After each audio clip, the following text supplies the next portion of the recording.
Hi friends, నా channel open చేసి ఈ వీడియో చూస్తున్నందుకు మీకు నా ధన్యవాదములు. ఈ వీడియోస్లో మన ప్రపంచ వింతలలో కట్టడాల గురించి వాటి యొక్క ప్రత్యేకతను మీకు తెలియజేయాలని ఆశిస్తున్నాను. వాటిలో ముఖ్యమైనది తాజ్ మహల్.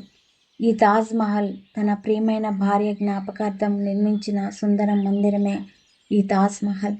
తెల్లని పాలరాతితో 72 మీటర్ల ఎత్తైన సౌందర్య భవనం ఈ తాజ్ మహల్ ఉత్తర భారతదేశంలో నేటి ఉత్తరప్రదేశ్లోని ఆగ్రా నగరంలో నిర్మింపబడి భారతీయ యాత్రికుల్ని, ప్రపంచ యాత్రికుల్ని సమ్మోహనపరిచే భవంతి.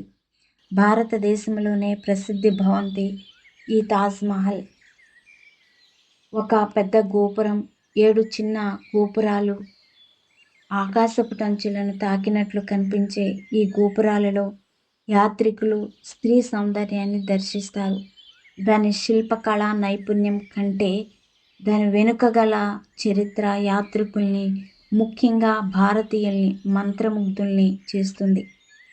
అది మొఘల్ చక్రవర్తి షాజహాన్, అతని భార్య ముంతాజ్ అనబడే అర్జుమాంద్ బాను బేగంల కథ.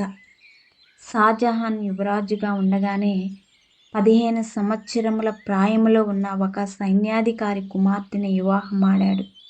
షాజహాన్ మొఘల్ చక్రవర్తులలో గొప్ప ప్రసిద్ధుడైన అక్బర్ మనుమడే కాక అతని వారసత్వ పుణికి పుచ్చుకున్న కళాపిపాసి.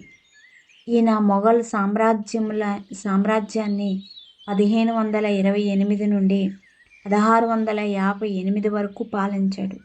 ముంతాజ్ ఒక్కొక్కసారి ఆయన ఆసనం పక్క ఆసీనురాలు అవడమే కాక ఆయనతో పాటు పయనిస్తూ ప్రభుత్వ కార్యాలయాల్లో సలహాలిచ్చేది. ఆమెకు 14 మంది సంతానం. 14వ ప్రసవం సమయంలో ఆమె మరణించారు. ఇస్లాం సంప్రదాయం ప్రకారం ప్రసవ సమయంలో మరణించిన స్త్రీ త్యాగానికి ప్రతీక. ఆమె మరణం అతడిని కృంగదీసింది.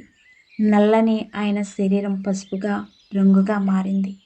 ఆమె మరణానంతరం 2 సంవత్సరముల రాజ్యంలో జాతీయ విచార దినాలుగా ప్రకటించాడు. విందులో పాల్గొనకుండా సంగీతానికి దూరంగా ఉండటమే కాక రాజు అలంకరించే ఆభరణాలను త్యజించాడు. తన దుఃఖానికి చిహ్నంగా ఒక తాజ్ మహల్ నిర్మిస్తానని ప్రతిజ్ఞ చేసి ఎందరో శిల్పుల్ని, కళాకారుల్ని, ఇంజనీర్లని, అందమైన రాతగాళ్లను పెర్షియా, టర్కీ మసీదు నగరమైన సమర్కండ్ నుండి రప్పించి మసీదును పోలిన మందిర నిర్మాణానికి అంకురార్పణ చేశాడు. 4 రకాల ఖనిజాలను ఆ భవంతికి వాడారు. ఒక కళాకారుడు భవంతి లోపలి భాగాన్ని, మరొక కళాకారుడు భవంతి ద్వారాన్ని రూపకల్పన చేయగా ఆ కట్టడాన్ని 20,000 మంది కూలీలు 22 సంవత్సరములు కష్టించి పూర్తి చేశారు. ఆ భవనం చుట్టూ ఒక ఉద్యానవనం ఉంది. కొలనులు, కాలువలతో 18 హెక్టారుల స్థలములో భవంతులకు మకుటంగా నిలిచిన ఈ తాజ్ మహల్ హిందూ, ఇస్లామిక్ కళారూపాలను సమ్మిళితంగా 16 నుండి 17 శతాబ్దాల మధ్య నిర్మింపబడి ప్రస్తుతం భారతీయ సంస్కృతి జాతీయ సంపదగా నిలిచి ఉంది. ఇంతటి గొప్ప కట్టడానికి కారకుడైన షాజహాన్ మాత్రం విషాద మరణం చెందాడు. ఈ కట్టడం పూర్తయిన సంవత్సరం లోపే అతడి కుమారుడు ఔరంగజేబు ఇతడిని కారాగారంలో బంధించి తాను సింహాసనం అధిష్ఠించారు.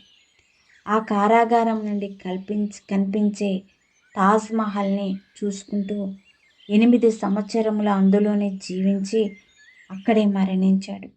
షాజహాన్ ఆయన పతనానికి మరో కారణం ఈ నిర్మాణ దశలో రాజ్య పాలనపై దృష్టి మరల్చకపోవటమే కాక ఖజానా ఖాళీ అయింది.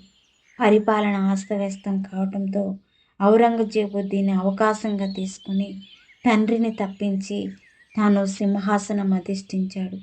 అయితే ఈ తాజ్ మహల్ నిర్మాణం వల్ల షాజహాన్, అతడి ముద్దుల భార్య చరిత్రలో మిగిలిపోవటమే కాక భారతదేశ కళా సంపదకు ఒక చిహ్నంగా ప్రసాదించి భారతీయ యాత్రికులకే కాక ప్రపంచ యాత్రికుల దృష్టిలో వాళ్ళిద్దరూ చిరస్మరణీయ వ్యక్తులుగా మిగిలిపోయారు.